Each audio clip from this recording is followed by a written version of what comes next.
علامہ اقبال نے اپنی خوبصورت انداز میں لکھا ہے، کہتے ہیں سلطان مراد ہندوستان کا بادشاہ تھا۔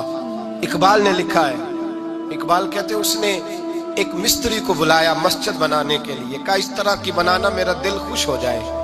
معمار نے مستری نے مسجد بنائی، بادشاہ سلامت کو پسند نہ آئی تو بادشاہ سلامت نے اس مستری کا ہاتھ غصے سے کاٹ ڈالا، پوچھ کوئی نہیں نہ سکتا۔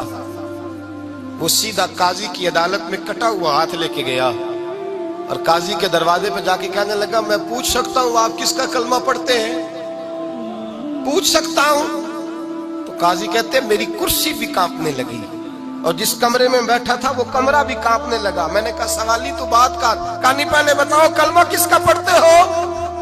تو قاضی کہتا ہے میری آنکھیں برس پڑی۔ میں نے کہا میں اس کے کلمہ پڑھتا ہوں جو دنیا میں بھی میرا وارث ہے، قیامت میں بھی وہی میرا والی بنے گا، جو دنیا اور آخرت میں میرا والی ہے، میں مصطفیٰ کا کلمہ پڑھتا ہوں۔ تو کہنے لگے ہاں اس لیے تجھ سے یہ بات کہلوائی ہے کہ کہیں تو بادشاہ کا تو کلمہ نہیں پڑھتا، معاذ اللہ، تو قاضی عدالت میں بیٹھا ہے کرسی پہ، اس کا کلمہ تو نہیں پڑھتا؟ کہا نہیں میں مصطفیٰ کا، پھر دیکھ میرا ہاتھ کٹ گیا ہے، اب تو بتا کہ تو بادشاہ سمجھ کے معاف کرے گا یا رسول اللہ کا دین سمجھ کے نافذ کرے گا؟ ڈاکٹر اقبال کہتے ہیں وہ قاضی نے حکم جاری کیا کہ فوراً بادشاہ کو بلایا جائے۔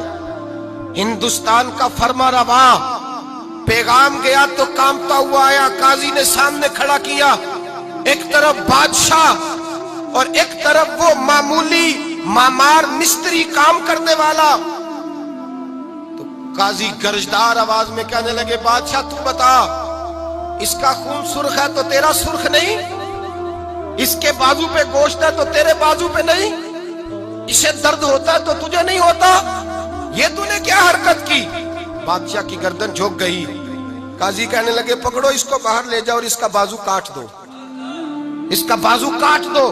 ڈاکٹر اقبال کہتے ہیں جہاں کانپ رہا تھا سارا کچھ وہاں خوشی کے شادیانے بجنے لگے۔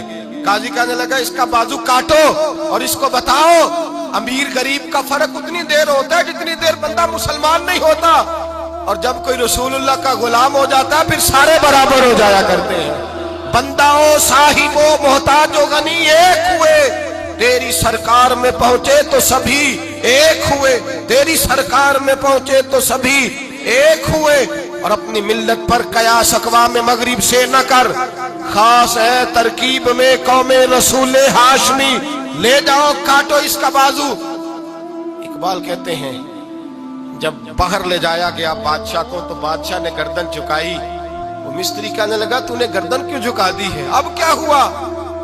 تو بادشاہ سلطان مراد آنکھ کھول کے کہنے لگا بھول گیا تھا، غلطی ہو گئی تھی، بادشاہی کے تکبر میں آیا تھا، وہ جو تیرا ہاتھ کاٹا ہے وہ تکبر سے کٹ گیا ہے، اور یہ جو گردن میں نے جھکا دی ہے یہ میں نے اپنے نبی کے دین کی حد کے نیچے جھکا دی ہے، حضور کے قانون کے نیچے جھکا دی ہے، یہاں سزا لوں گا وہاں شرمندہ نہیں ہونا چاہتا۔ اس مستری نے بڑھ کے سینے سے لگا لیا اور کہنے لگا قاضی صاحب میں نے معاف کیا، مجھے پتا چل گیا ہے کہ مسلمان بادشاہوں کا کلمہ نہیں پڑھتے، محمد عربی کا کلمہ پڑھتے ہیں، رسول اللہ کا کلمہ پڑھتے ہیں، اور جب تک مسلمان نبی پاک کا کلمہ پڑھیں گے کوئی اللہ کی حدوں کو نہیں توڑے گا، کوئی دین کو پامال نہیں کرے گا، کسی کے اندر طاقت پیدا نہیں ہوگی کہ وہ دین کی حد کو توڑ سکے۔ حضرت جناب سیدنا محمود غزنوی رحمت اللہ تعالی علیہ بیٹھے ہیں اپنے دربار میں، ایک غریب عورت تڑپتی روتی ہوئی آئی، ماں بلکتی ہوئی آئی اور آگے کہنے لگی بادشاہ ذرا مجھ غریبنی کی فریاد بھی سن۔ بادشاہ نے کہا جلدی سے بلاؤ کہیں اس کی چیخیں کوئی زلزلہ برپا نہ کر دیں۔ قریب آئے، کیا بات ہے؟ کہنے لگی کوئی شاہی خاندان کا نوجوان ہے، میں بیوہ عورت ہوں، ہندو مذہب سے تعلق رکھتی ہوں، میری 4 بیٹیاں ہیں، کوئی بادشاہ کوئی شاہی خاندان کا نوجوان ہے، سپاہیوں سمیت آتا ہے، شراب کے مٹکے لاتا ہے، میرے گھر میں گھستا ہے، میرے پاس اور تو کوئی شے نہیں، ایک عزت ہی ہے۔ جب وہ جوان بیٹی کی طرف دیکھتا ہے تو میں سوچتی ہوں اب دنیا میں بچا کیا ہے؟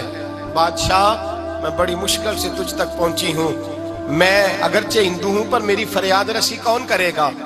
سلطان محمود غزنوی کہنے لگے تو جا اور میں نے اپنے سارے سپہ سالاروں کو سپاہیوں کو حکم دے دیا ہے آئندہ جب تو آئے گی تو تجھے رات کا وقت بھی میرا دربار کھلا ملے گا، جیسے ہی وہ تیرے گھر آئے فوراً پہنچ جانا، آ کے اطلاع دینا۔ رات کا سناٹا، وہ غریبنی پھر تڑپتی ہوئی چیختی ہوئی آئی، بادشاہ ذرا جلدی کر غریب کی عزت لوٹ نہ جائے، ذرا جلدی نکل، دیکھنا کوئی سرمایہ آج ختم نہ ہو جائے۔ بادشاہ خود اٹھے، تلوار پکڑی، گھر میں گئے، دیا جل رہا تھا، دیا بجھایا۔ اب بادشاہ نے اللہ اکبر کہا اور شاہ میں زرق برق نوجوان کی گردن پر جب بادشاہ نے تلوار ماری، لڑک کر کے گردن دور گری۔ پھر ہندوستان کا فرما روا سجدے میں گرا، کہنے لگا اے اللہ تیرا شکر ہے، اے اللہ تیرا شکر ہے، اے اللہ تیرا شکر ہے۔ پھر بادشاہ نے کہا پانی تو لاؤ، دیا تو جلاؤ، پانی لایا گیا، کہا روٹی تو لاؤ۔ خشک روٹی کے چند ٹکڑے بادشاہ نے کھائے، 1 گلاس پانی کا، 2 گلاس پانی کے، 4 گلاس پانی، 2 جگ بادشاہ پانی کے پی گیا۔ اور پھر روتا ہوا جب اٹھا تو بی بی کہنے لگی بادشاہ تیرا شکریہ، پر مجھے سمجھ نہیں آئی اس رنگ کی، دیا کیوں بجھایا ہے، سجدہ کیوں کیا ہے، پانی کیوں مانگا ہے؟ تو بادشاہ کہنے لگا بی بی بس تیرا کام ہو گیا، تو چھوڑ۔ کہنے لگی ذرا بتا تو صحیح، تجھے واسطہ اس رسول کا جس کا تو نے دین نافذ کیا ہے اور جس کے کہنے پر تو نے غریبنی کا کام آج اس کی عزت کو لٹنے سے، بتا تو صحیح۔ تو بادشاہ کہنے لگا ایک کی بہن ہے اور یہ جو تیرے گھر آیا تھا یہ اسی ایک بہن کا بیٹا ہے اور اکلوتا بیٹا ہے۔ تحقیق کی تو پتا چلا میرا اپنا بھانجا یہ ظلم کر رہا ہے۔ میں نے قسم کھائی تھی کہ جب تک تجھے انصاف نہیں ملے گا نہ روٹی کھاؤں گا نہ پانی پیوں گا۔ آج 3 دن سے حلق خشک ہے، اس لیے کہ مصطفیٰ کا دین نافذ کرنا ہے، اس لیے کہ حدود اللہ کو قائم کرنا ہے۔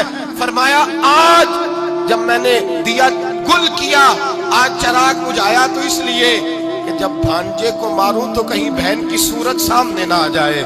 یہ انصاف ہے، یہ بے انصاف ہوتا ہے۔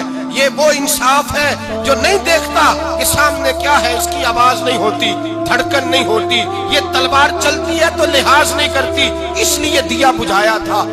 اور سجدہ شکر اس لیے ادا کیا ہے کہ اے اللہ تیرا شکر ہے میں نے تیرے رسول کا دین نافذ کر دیا ہے۔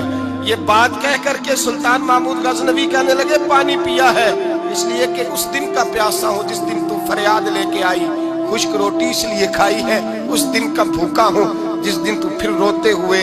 محمود غزنوی نے پیر باہر رکھا، 4 بیٹیاں جوان، ایک اماں دوڑی ہوئی آئی اور قدموں میں بیٹھی، کہنے لگی محمود میں نے نہیں دیکھا ابو بکر، میں نے کوئی ابو بکر کو تو دیکھا نہیں، عمر عثمان و علی کو تو میں نے نہیں دیکھا، فاطمہ زہرا کے باپ کی کیفیت کیسی تھی، پر تیرے رنگ میں تیرے انداز میں مجھے جلوے ضرور نظر آئے ہیں۔ اب میری بیٹیاں عام بیٹیاں نہیں رہیں گی، یہ فاطمہ کی کنیزیں بنیں گی۔ اب میں حضرت عائشہ کا پانی بھروں گی، تو نے حضور کا دین نافذ کیا ہے، اب میرا دل بدل گیا ہے، تو کلمہ پڑھا، ہم 5 ماں بیٹیاں مسلمان ہونا چاہتی ہیں۔ میرے بھائی جب رسول اللہ کا دین نافذ ہوتا ہے پھر غریب کی مدد ہوتی ہے۔